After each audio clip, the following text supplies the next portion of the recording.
You ask Tiger to solve. This deals with linear equations with one unknown. The final result is x equals 180 over 19. Let's solve it step by step. Simplify the expression. Find the greatest common factor of the numerator and denominator. Factor out and cancel the greatest common factor. Isolate the L. Multiply both sides by 30. Group like terms. Multiply the coefficients.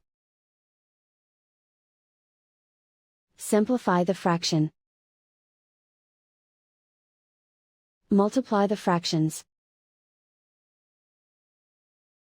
Simplify the arithmetic.